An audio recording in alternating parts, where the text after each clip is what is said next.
Hi friends, நான் தான் உங்கள் ஸ்டீஃபன் பேசுகிறேன். இன்றைக்கி நம்ம காரை பலினோவை வந்து அப்கிரேட் பண்ணுறதுக்காக பிளான் பண்ணியிருந்தோம். அது எங்கே பெஸ்ட்டாக இருக்குதுன்னு நான் பார்க்கும்போது, நம்ம ஈரோட்டில் ஒரு கார் ப்ளஸ்ன்ற இடத்துல நிறையா அட்வான்ஸ் யூஎஸ் பிராண்ட்ஸ்லாம் அங்கே இருந்துச்சு. அந்த இடத்த தான் இப்போ நம்ம தேடி வந்தோம். இன்றைக்கி வந்த உடனே பாருங்கள், நம்ம காரை இப்போ கிட்டத்தட்ட ஃபுல்லாக பிரிச்சுட்டாங்க. இன்றைக்கி நம்ம காரில் நிறைய என்னென்ன பண்ண போகிறோன்னா, கார் ஃபுல்லாகவே ஃபுல் மேட் போடலான்னு பிளான் பண்ணியிருக்கிறோம். ஏன்னா இந்த ஃபுல் மேட் போட்டால் தான் அந்த க்ளீனிங்லாம் நமக்கு கொஞ்சம் ஈஸியாக இருக்கும். ஃபுல் மேட் போட்டதுக்கப்புறம் 4 பக்கமும் 4 டோருக்குமே சன்ஃப்ளிம் ஒட்டலான்னு பிளான் பண்ணியிருக்கேன்.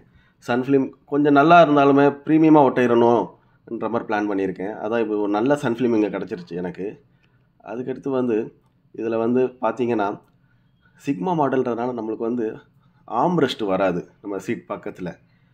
அந்த ஓஇஎம் கிட்டு உங்ககிட்ட அவைலபிளாக இருக்குது. அந்த கிட்டு இங்கே ஃபுல்லாக மாட்டி முடிச்சதும் பாருங்கள், இங்கே சன்ஃப்ளேமு நல்லா ஒரு ப்ரொஃபஷ்னல் ஆளுங்களாக தான் இருக்காங்க. எல்லாருமே நல்லா கிளியராக அக்குரேட்டாக கட் பண்ணி அதுக்கு ஒரு கரெக்டான டூல்ஸை வச்சு தான் ஓட்டுறாங்க. நல்லாவே நீட்டாக இருக்குது. இந்த பார்த்திங்கன்னா தெரியும், நம்ம சன்ஃப்ளேமுக்கு வந்து ஃபஸ்ட்டு அந்த கிளாஸஸை க்ளீனிங் ப்ராசஸை எத்தனை லேயராக க்ளீன் பண்ணுறாங்கன்னு பாருங்கள். க்ளீன் பண்ணதுக்கப்புறம் தான் அந்த சன்ஃப்ளேம் எடுத்து ஒட்டுவாங்க. இப்போ க்ளீனிங் தான் போயிட்டுருக்குது.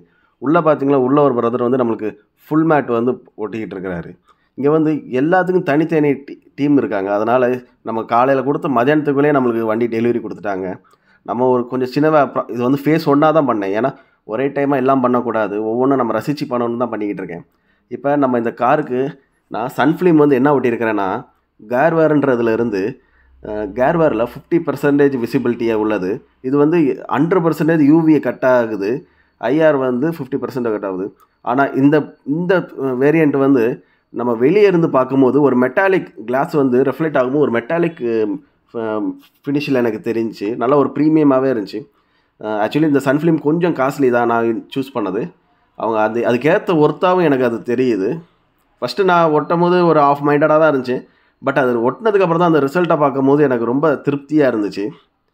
நல்லாவே இருக்குது பாருங்கள். அவங்க ஒரு ப்ரொஃபஷ்னலாக எவ்வளோ நீட்டாக பண்ண முடியுமோ அவ்வளோ நீட்டாக அவங்க நல்லாவே அவர் ஒட்டுறது தெளிவாகவே இருந்துச்சு. நான் பக்கத்துலேருந்து பார்த்துக்கிட்டு தான் இருந்தேன்.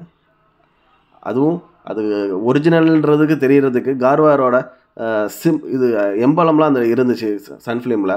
நல்லா நீட்டாகவே இருந்துச்சு. நான் ஆக்சுவலி வேறு ஒரு பிராண்டு தான் நான் மைண்டில் திங்க் பண்ணியிருந்தேன். பட் கார்வார்லேயே நீட்டாக இருந்துச்சு. இப்போ ரியர்லையும் நம்மளுக்கு ஒரு ஃபிட்ஸ் பண்ணுறாங்க.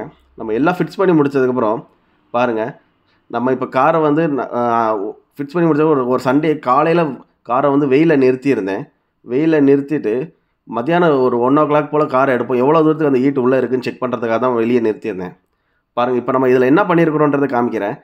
இதில் வந்து ஃபஸ்ட்டு சிக்மா மாடலில் டிக்கியில் லைட்டு வராது. நான் இதில் டிக்கியில் லைட் மாட்டியிருக்கிறோம். இப்போ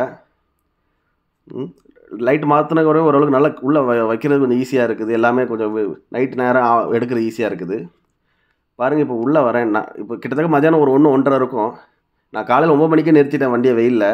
ஆனால் எனக்கு அவ்வளோ ஒன்றும் ஹீட் இருக்குது. பட் அந்த பழைய சன்ஃப்ளேம் ஒட்டுறதுக்கு முன்னாடி இருந்த ஹீட் மாதிரி இப்போ இல்லை. நான் இப்போ 4 சைடில் தான் ஒட்டியிருக்கிறேன், ஃபுல்லாக ஒட்டலை. நம்ம இப்போ நம்ம காரில் வந்து சிக்மா மாடல்ன்ற ஒரே ஒரு டாப் லைட் தான் வரும். இதில் டபுள் லைட் வருது. நான் சொன்னேன் இல்லை, நான் வந்து ஆம்ரெஸ்ட் ஏசி ஆம்ரெஸ்ட் மாட்டியிருக்கிறேன்ட்டு. இதில் ஏசி கனெக்டிவிட்டி கிடையாது. பட் இது வந்து ஆம்ரெஸ்ட் மட்டும் இப்போ கனெக்டிவிட்டி. ஏசி கனெக்டிவிட்டிக்கும் நான் பேசிக்கிட்டு இருக்கிறேன். அது சீக்கிரம் அதையும் நான் ஒரு வீடியோவாக எடுத்து பண்ணுறேன். ஏன்னா இந்த மாடல் சிக்மாவுக்கு வந்து ஏசி கிடையாது. டாப் மாடல் ஆல்ஃபாவுக்கு மட்டும் தான் ஏசி உண்டு. இப்போ பாருங்கள், அந்த ப்ரீமியம் அந்த ஆல்ஃபாவோட ஆம்ரெஸ்ட்டே நம்ம மாட்டிட்டோம். நான் சொன்னேன் லைட்ஸ் வந்து ஃபஸ்ட்டு நார்மல் லைட் தான் வரும், ஆலோஜன் லைட் மாதிரி தான் வரும். அதில் எல்லா லைட்டுமே நான் எல்இடி மாட்டிட்டேன். ரூம் கேபின் லைட்டு எல்இடி மாட்டினோடனே நல்ல ஒரு தெளிவான கேபின் லைட் மாட்டின பிறகு உள்ள நல்ல ஒரு ப்ரீமியமான லைட் இது தெரியுது. எனக்கு தெரிஞ்சு இது நல்லா ஒர்த்தாகவே இருக்குது. இந்த தடவை ஃபேஸ் 1 எடிட் பண்ணது நம்மளுக்கு நல்லாவே இருக்குது. இப்போ ஃபேஸ் 2ல் இன்னும் மியூசிக் சிஸ்டம்லாம் பிளான் பண்ணியிருக்கேன். இது எங்கே பண்ணலான்னு நீங்களே உங்கள் சைட்லேருந்து சொல்லுங்கள், கமெண்ட் சொல்லுங்கள். இந்த நம்ம கோயம்புத்தூர் ஏரியா, திருப்பூர் இந்த ஏரியாவில் எது பெஸ்ட்டாக இருக்குன்னு நீங்கள் கமெண்ட் பண்ணுங்கள். அது மாதிரி நம்ம சேனலை சப்ஸ்கிரைப் பண்ணுங்கள். Okay, thank you.